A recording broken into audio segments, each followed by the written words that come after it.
So in the month of June, it looked very quiet for Manchester United with regards to the transfers. Well, it's looking very different in the month of July. Definitely, we knew there was going to be business, but it looks as if things are picking up. News coming out indicates that United are close to signing Bologna and Dutch striker Joshua Zirkzee. I've been talking about him, or we've been discussing a lot of him here on this podcast and also on United Today on a lot of occasions. You are welcome once again to another edition of the United and Everything Football Podcast. Today I'm joined by, I always do this with Kwame Nkibu, but today we are joined by a very good friend of ours. His name is Atiq Mohammed. He is a FIFA certified football agent. And because we are talking about transfers, we just want to bring him in and know how our agents operate in this window.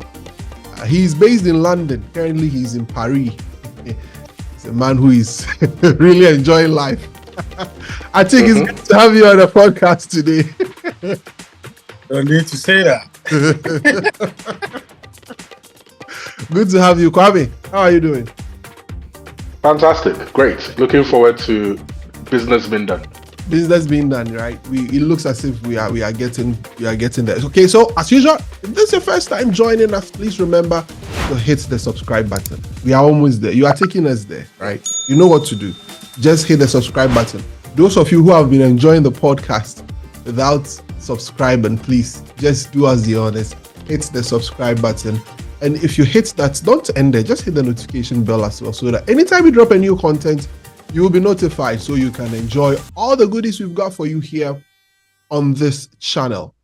We'll be right back after this.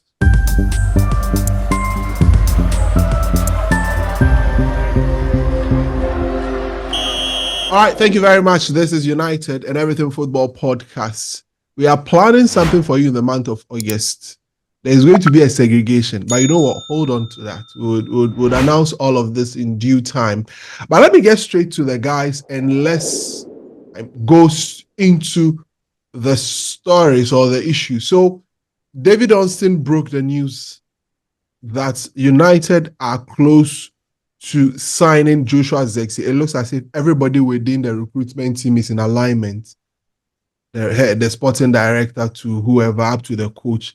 And there's been reports that the coach has been speaking to Joshua Zirkzee, and it looks as if he's ready to make a move to Manchester United. The initial discussion was that the player wasn't too clear what role he'll be playing in the team, given that United already had Rasmus Højlund, because there was a deal for him to go to Milan where he was going to be the number one striker. But he wanted to be clear. We don't know the conversation that has gone on. It looks as if the player has his head turned to Manchester United. Kwame, well, let's move away from... Now we are moving away from the... Is it, do you like him or you don't like him? But we are past that. We are past that. We've got past it now. What do you think Joshua Zirkzee will be bringing to Manchester United? First of all, he's another Dutchman. We must as well wear orange from next season because we are getting more Dutch. Getting super Dutch. Must as well start speaking Dutch as well on the pod. All right. So the thing is, like Akomia said on the previous episode of United and Everything Football Podcast, that there's a likeness to Anthony Martial. Mm-hmm. He did say clearly that, and then he was right. Yeah. Erik ten Hag loved Anthony Martial. It's just that Anthony Martial was never available for Erik ten Hag, which is very, very unfortunate. So what we have done is, I think we've just gone into the market to look for a like-for-like replacements. Yeah. Eric Zirkzee's strengths, in as much as he's a 6'4" center forward, he's not what you would typically call a target man. He's not. Yeah. He's actually involved in a lot of the build-up. Anybody who followed Bologna last season, Thiago Motta's crazy formation of 2-7-2 sideways formations. Yeah. Anybody who followed that to the T in detail would realize that this is a center forward who doesn't stay in and around the box, but rather comes to retrieve the ball. He's somebody that you can play into. If you want to be playing out of the back, the goalkeeper can play the ball into him. It probably in and around the midfield zone. The centre backs can play the ball into him in and around the midfield zone because he would come and retrieve the ball. But not just hold on to the ball, but be able to pick men on either side of him. The strength of our wingers and of some of our midfielders, i.e. Scott McTominay, i.e. Bruno Fernandes or Mason Mount, is to run in behind the defense of our opponents. That's how we've almost always played since, let me just not date it so far back, but from Ole's time up until this very time, we seem to be a counter-attacking transition team, whichever way that you want to describe it. Yeah. We always want to play quickly and on the break. Our wingers in our current circumstance, be it Garnacho or Rashford, would want to run in behind. In doing so, all these players need is somebody to draw defenders out of place and into midfield so that the spaces in behind can be found. The problem with Rasmus Højlund, unfortunately, is that he seems to be a totally different profile of striker in the sense that he wants to do the running in behind and get into the box. Unfortunately, our setup is that most of our players aren't used to delivering the ball for a centre forward, looking for a centre forward to supply a centre forward with opportunities, with chances. Rather, they would rather want somebody to come in to free them to get in behind. Mm-hmm. We have a centre forward now in Zirkzee, or we will soon have a centre forward in Zirkzee who would be able to bring out the strength of the other players. Variety is the spice of life, as they would say. Yep. It gives us the opportunity to play in a totally different way. Some may say a way that is more suited to this squad than having a target man. So it depends on what works for the coach. There's even the possibility of him actually starting both together, since Zirkzee can operate either as a centre forward in this auxiliary fashion, or as a 9.5 or a 10 behind an actual centre forward. So yeah, it sort of gives us more options. For fans who are hell-bent on saying, oh, he's a replacement for Zirkzee. Like I said on the previous pod, when I hear those kind of things, this is a replacement for Højlund, sorry. When I hear those kind of things, it irks me. It pisses me off. That how come people simply cannot understand that it is not 11-man sport, and that we need a quality squad. We literally played last season with one striker, and when he got injured, we did not have a centre forward. So how can it just strike in your minds that we need at least another centre forward? And that doesn't necessarily mean that we are replacing the man that we bought for £72 million with. Competition brings the best out of players. Absolutely. This is Manchester United as we grew up to know it. Had four strikers. Four centre forwards, not just two. Four. Yet everybody had his game time. Everybody had his input into the team. Everybody contributed to success back in the day. But now I don't know what fans live in. I don't know whether it's the new age Gen Z sort of fans thing where people play too much fantasy football or FIFA or whatever they call it these days, that it must be just 11 players and they can't look past it. That when you go and make another signing, it's like all hell breaks loose. Let's get into grips with reality. We need a top squad. City is good because they have a great squad. Madrid is good because they have a great squad. It's about time Manchester United had 22 very good players whom fans can ably rely on. And when someone can't survive, the person moves for another quality player to replace her. That's how best we can get back to the top. Very, very quality analysis from Kwame. It's very important that we pay attention to that. I mean, we've had 4 strikers. In 1999, when we were winning the treble, we had 4 strikers. So for the life of me, I don't understand how some people begin to question why you are bringing in a striker and you think it's a replacement. Have you forgotten so soon? Last season, when Højlund got injured at the crucial stage where we were on form, and when he was on form, we had absolutely no striker.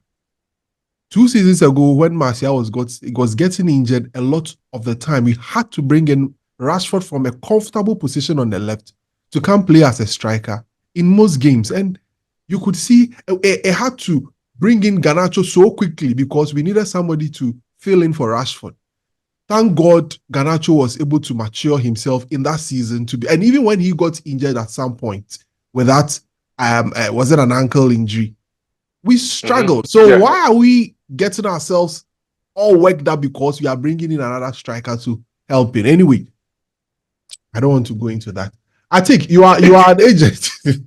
you are an agent. There was this issue about commissions being requested, and it looked as if it was the only thing that was holding on to this deal. If Milan didn't get the player, it's because of this agent fee.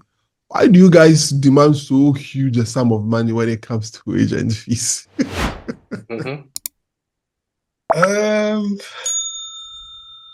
Well, from an agent perspective, what I would say is it's just like if you have a Ferrari, I don't think you are not going to demand for, let's say, the price of a Corolla for a Ferrari. So the Corolla fans are angry. No, don't be talking to us like that. But we understand. Well, no disrespect to you guys, but then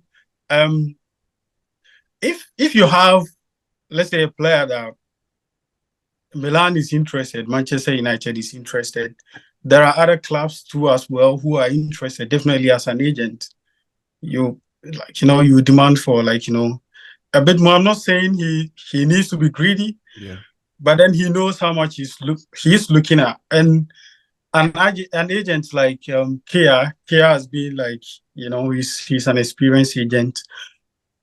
I know there've been rumors about commissions and all of that because but then now there is cap on agent commission and all those kind of things. So I kind of in a way doubt the news a little bit because I think Kaya as an agent, as an experienced agent, wouldn't like to go against the rules. In this case, in that regards, because I'm not in charge of I'm not in charge of the deal. I don't know the details of it, so I wouldn't know. But although I know there are commissions that are supposed to be taken. Know how to go about it and all of that. But then as an agent, I don't think he's looking at really looking at the money, but he's just making sure that his clients is well paid. Because, as an agent, you get paid well if your client is paid well. I think these things about agent fees and all of that, I think that is what it has to do with. I think it has to do with the player's wages more than the agent's commission. I think from where I sit, that's how I see it. Because I don't think, charge something more than, what, there are a couple of agent fees and all that. So I don't think it's gonna charge anything unreasonable. But then as a player Zirkzee, like Kwame said, a team like Manchester United, you need top players. You need top players to play for Manchester United. And Højlund is he's a young player. The best team, wearing the shirt alone, it's not easy to play for Manchester United. So you need help. And I think sometimes some fans also forget Josh is a bit older than Højlund. And he has played at the highest level more than Højlund as well. Although Højlund cost more than Josh. So it's going to be a healthy competition. And at the end of the day, fans are going to enjoy. And sometimes, we've all been fans before, and I keep saying that as a fan, a fan should care about is his team winning and being happy. What all these sideways talk, who the club brings in, how much they pay for the player, the competition. I think that should be the headache of the manager, because I don't think you don't become the manager of Manchester United and not feel this kind of pressure. Because you walk into a dressing room with all these great players, and it's your responsibility to find a way to make them play the Manchester United way and get the required results. And so like I said, I don't think Kia is just he's charging anything. reasonable. I think from where I see, I just think it has to do Okay. with the players' wages here. But what do you generally think about Zirkzee as a player? I'm sure you've watched him a couple of times. What do you think he's offering United? I liked him as a player. I liken him to Zlatan Ibrahimovic when I watch him play. When Zlatan was Zlatan was young, his Ajax days when he was at how he plays, and you guys are going to enjoy him. He's a great player. He's really, really good. And I like the fact that, I don't know, we as agents sometimes I wonder how United end up paying those huge fees. Over the year they've had things wrong. And I think looking at the players that United are looking at signing, and the reported, fees that they are willing to pay, I think now the club is back on back on track now. Because when they are now doing what Real Madrid used to do, because they signed great players on the cheap, and you look at their wages, and they are just normal wages. Yeah. But then when you Manchester United, they buy players on the high, for high fees, and end up giving them putting them on high wages, and by so doing, it makes it very difficult to get rid of those players. And I know you guys know better than me, because the players the club is willing to get rid of, and their wages and all these kind of things. It makes it difficult for other clubs, because they can't afford them. Okay. All right. Anyway. I have two questions for Atik. Okay. Yeah. So first of all, can you give us some insight as to the cap on the wages and the agent's fees, and when this was actually instituted? Because over a period of time, FIFA and UEFA have been trying to, do things with respect to how much agents earn and what's not. And the second question I have is, Zirkzee has been reported to have a release clause of, I think, 40 million euros. Yes. Yes, but there's a report that came out this morning that Manchester United is trying to negotiate that fee. The reason I'm asking you this question is because we've also come to know that Bayern Munich have a 50% sell-on clause in that contract, meaning that they are due half of the money. Is it possible that United can actually negotiate it based off the fact that Bologna would have to pay such a hefty amount back to Bayern Munich? So two questions. The first one is what I asked, which is the cap on the agent's fee. And then the second question is it possible to renegotiate the payment terms of the release clause that Bologna actually have, that United have to pay? Yeah, so on the cap on agent fees, if an agent is okay, so with the new rules, an agent can only represent, let's say, his client, and the engaging entity, and in this case, the engaging entity is Manchester United. So let's say his agent is representing his client at the same time, Manchester United in this particular deal, then the cap, he can only earn 6% out of the players remuneration. Okay. Yeah, but then he can only, and when an agent is representing, let's say, the selling club, that is when the agent earns 10% of the transfer compensation.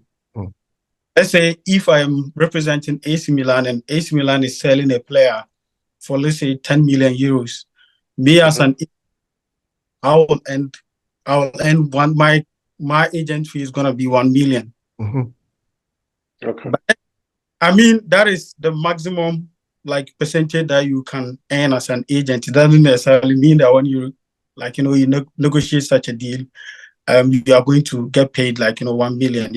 There are instances where clubs can go okay, represent us, and we will pay you, let's say, 2% of the transfer compensation, but the maximum you as an agent can, the agent fee, the maximum you can take is 10%. On your second question, sell-on clause on deals, like in this case, let's say Bayern Munich. They've got 50% sell-on Bologna. Now, Bologna is entirely in charge of the deal. And Bayern can make, any input in this particular deal.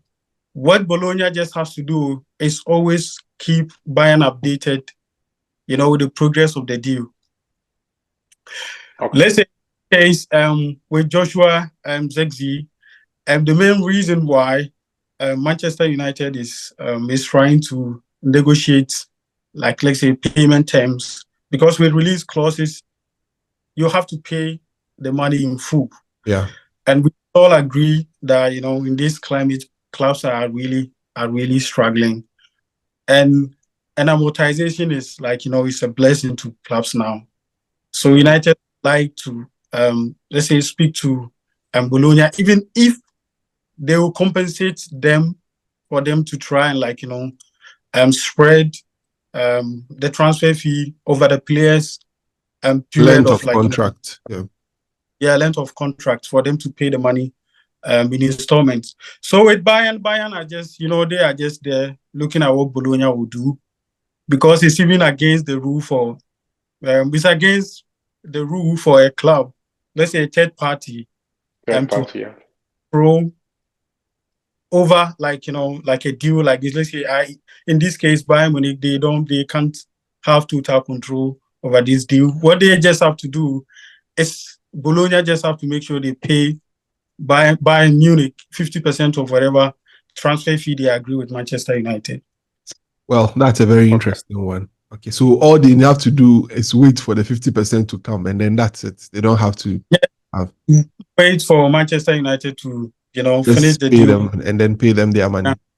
Then they get their money. Okay, but Kwame, let's shift away from the Zirkzee deal. There's a very interesting thing that we've been discussing off record. It has to do with the transfer policy, supposed transfer policy out there, in terms of the age brackets or the age category that United would want to sign this season. And if you look at all the players that have been linked to United, they are 25 years and below. All the players that we've been linked, from Ugarte to Zirkzee to De Ligt to Brandtwaite. And there was this noise or rumors out there of what Ineos is intending to do. What's your general thought on this policy of going all youth with a transfer policy? Sir Jim Ratcliffe was asked in one of his interviews as to whether Manchester United will be going in for the next Mbappe. And his response was clear and emphatic. I'd rather buy the next Mbappe than invest so much in trying to get a finished article. Mbappe, a finished article. So I think that is what the club is looking at. Buying youth, as much young players with a lot of potential as possible. And through that, you can make your own superstars. Manchester United have historically been known for that. But then we've not also been shy of spending big money. Yeah. But when you're trying to build a team, you need this solid foundation, of which afterwards you can add a few more pieces. Mind you, we do have some experienced players already. Yes. We do. Currently on our roster, on our team squad, we have experienced players. Yeah. But then we need to build a good team. And in building a good team, you don't start with old players. You'd rather start with young players. The other factor that we always have to remember is the profile of manager that we have. Yeah. Ineos have decided to go with Erik ten Hag as their manager for the project. People have their own reservations as to what his new contract means and all those kind of things. But all we do know is they decided to stick with this manager. Knowing Erik ten Hag's profile, from Ajax, from Go Ahead Eagles, from FC20, wherever you want to date it all the way back to. Yeah. He has always done very well building teams with young players and a sprinkle of experience. So ideally, that's the makeup of the team that you would want to have. Along the way, when you need a very good piece, an experienced piece, just to get you to the next level, you can always add that. So I think this is how we are going to reshape the new project. Get younger, as young as possible, as fresh as possible, as motivated as possible. Because when young players are there, they've not done a lot. Joshua Zirkzee, many people don't know, has actually won the treble with Bayern Munich. Just put it out. Somebody who's won the lot. But he wasn't a major factor in Bayern Munich's success in 2020. I'm sure he would want to make his own history. So he also comes in with that, despite a great trophy haul already, he comes in with that desire to also make a name for himself at another big club like Manchester United.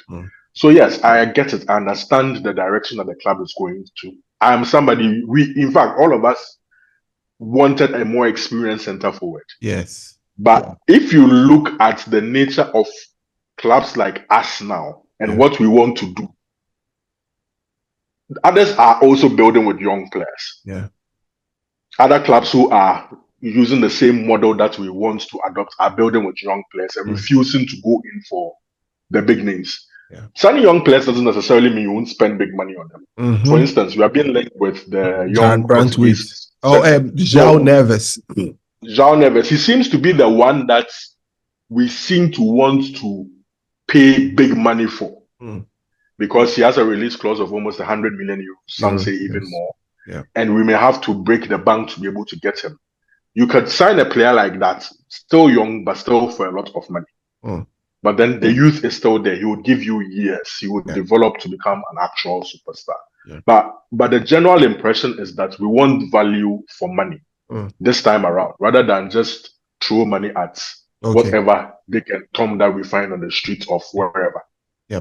Anyway, that's a very good one. The strategy is clear. But I think let me end with you. Let's quickly wrap it up. I felt we could do the Euros, but time won't allow us. Let's quickly wrap this up. It looks as if the United tax that United has been known for, this new regime is trying to shy away from that, standing their grounds on Gerard Brantwaite deciding not to pay 70 million. In fact, the second bid hasn't gone because United are not getting any indication from Everton that they want to reduce the price. What do you make of all of this situation with regards to some? Because there is this school of thoughts from fans that if he's young, just pay the money and you will get him. Others are like, no, stand your ground so that other people can understand exactly how this United task can be eroded. What's your general thoughts on it? Let's do this in like 3 minutes and let's wrap it up. I always say that when it comes to signing of players, the approach is key. How a club approach a player. As an agent, if you approach me as an agent and you need, let's say, you require the services of my player, I would like to listen to what you have. So what you say to me is going to tell me what kind of demands I'm going to make. Because as agents are just they are just an agent will always ask you, okay, so how much are you willing to how are we talking about? Yeah. So you just have to but then if you throw a bag at them, why not? They will take. And I'm happy, like I said, I'm just glad a club, like a big club, United has started, acting like a big club. And every player have a price. And a club before every transfer window, you draw your budget. You know your budget for that particular window. And as a club, before even the transfer window opens, at least you make few calls, make some inquiries, just to have an idea about how a player will cost. And agents find clubs sell players. They are in charge of determining how much a player is is worth and all that. But then as an agent have an idea about how the selling club will accept for for the player. And there are instances whereby as agent they have few details. Okay. Yeah, of players and all that. And I am happy United is like, sometimes you don't really need to, you just make one decision just to send a message to like, other clubs. And I'm with the way they handle the Bramford, like, transfer, I just feel like if you think a player is worth 50 million pounds, just go with it. Yeah. Fine. A selling club determines how much they want to release the player for. But then, you as a buying club, you also have like, a budget for a player. If you think the player is not, if the selling club is not willing to like, calm down or maybe try to compromise on the price, just move to another target. All right. That's a good one. So yeah, that's not a big deal, to be honest. Okay. Just, all right. Okay. All right. Kwame, let's wrap it up. We are standing our ground. Is that a way to go? Quickly, in a minute. The problem with that is if you should have a database of good alternatives. I think that has always been the problem over years at Manchester United. When we move from target A, the target B is either vastly different from target A or of far inferior quality for target A, and we still end up overpaying for that target anyway. So these are the things that should change. We should have quality. See, at City, when they don't go, City have not always had all their targets. Oh, we've stolen a lot of their first targets. Exactly. When they miss out on target A, they get a very good target B for a good price, and it still works. So hopefully, this is we've brought in a new head of recruitment, Vivial, and all those people. Yes. They should have a solid database of alternatives to a left-sided centre back at Everton that we cannot buy for silly money. So get somebody else who can play that same position for better value. Well, can I say? Yeah, quickly. Our time is running. Yeah. I'm really happy about that particular appointment, to be honest, because I think United as a club really needed someone like that, because United need to, like, over the years when you look at Manchester United players, there are not many Scandinavian, like, players in the Manchester United team. And when you look at a player like Szoboszlai, for instance, all these players were like, scouted by these, like, Vivelli and all those. Yeah. They were in charge of, IB Leipzig. Yeah. This Red Bull. Yeah. Thing. Franchise. Yeah. Yeah. So bringing someone like that in, like, give you an opportunity to, like, bring young players to the, that it saves you a lot of money. Okay, all right. Our time is unfortunately up, so we have to go. Thank you very much, Atiq Mohammed, for joining us. Atiq is a football agent. He's shared his knowledge and thoughts with us on here. Kwame, thank you very much for joining. Remember to hit the subscribe button and hit the notification bell if this is your first time watching this podcast. In the course of the week, we're bringing you United today, and also another podcast will be coming with all our special guests here on this beautiful channel. Thanks for watching. We'll see you on the next one. Have a great time. Bye-bye.